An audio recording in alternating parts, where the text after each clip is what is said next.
मां से बढ़कर के कोई भी सबसे पहली जगत में पूजनीय और श्रेष्ठ गुरु मां है।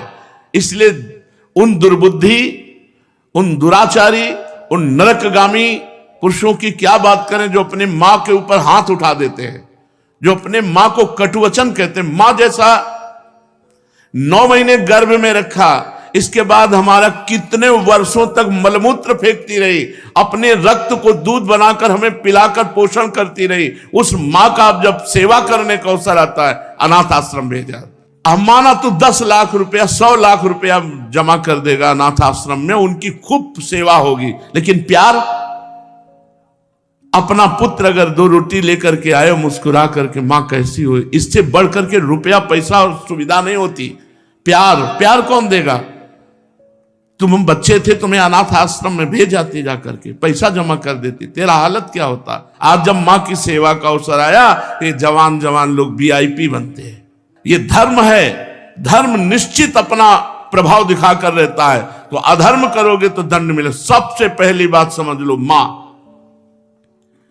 जिसके मां हो और कोई देवी देवता पूजने की जरूरत नहीं, पूजो तो तुम्हारे भाग्य की बात है, लेकिन सबसे बड़ी देवी मां है, सबसे बड़ी पूजा मां है। अगर अपनी मां की सेवा कर ली तो भगवान को प्रसन्न कर लिया। मान जाओ हमारी बात, जहां तक हमारी आवाज पहुंचती हो, अगर तुम्हारी मां हो तो चूकना मत। मां का आशीर्वाद ले लो, विश्व ब्रह्मांड में कभी परास्त नहीं होगे। मां महामहिम गुरु है। हां, अगर आप वृंदावन वास करते हो, अपनी मां को पास रखो। जैसी भी परिस्थिति हो, उस परिस्थिति से अपनी मां की सेवा करो, अपने पिता की सेवा करो। संन्यास लेने पर वो पिता सन्यासी बालक के साष्टांग दंडवत करेगा, लेकिन वो बालक अपनी मां को साष्टांग दंडवत करेगा। ये बहुत बड़ी महिमा मां की है। पूज्य बाबा कह रहे हैं, इसलिए मां को इस मनुष्य लोक में प्रथम देवता, प्रथम गुरु मानना चाहिए। मातृ देवो भव हमारा वेद कहता है, और पितृ देवो भव।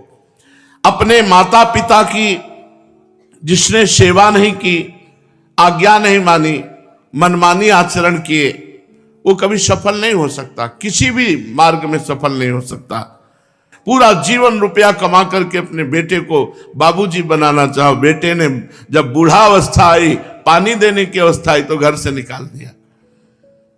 माता पिता की आराधना करना ये भगवत भक्ति है। पुंडरीक जी महाराष्ट्र में अपने माता पिता को भगवान मान करके उन्हीं की 8 पैर सेवा में रहते। तो आज भी जो विट्ठल भगवान है, उन्हीं को दर्शन देने के लिए गए।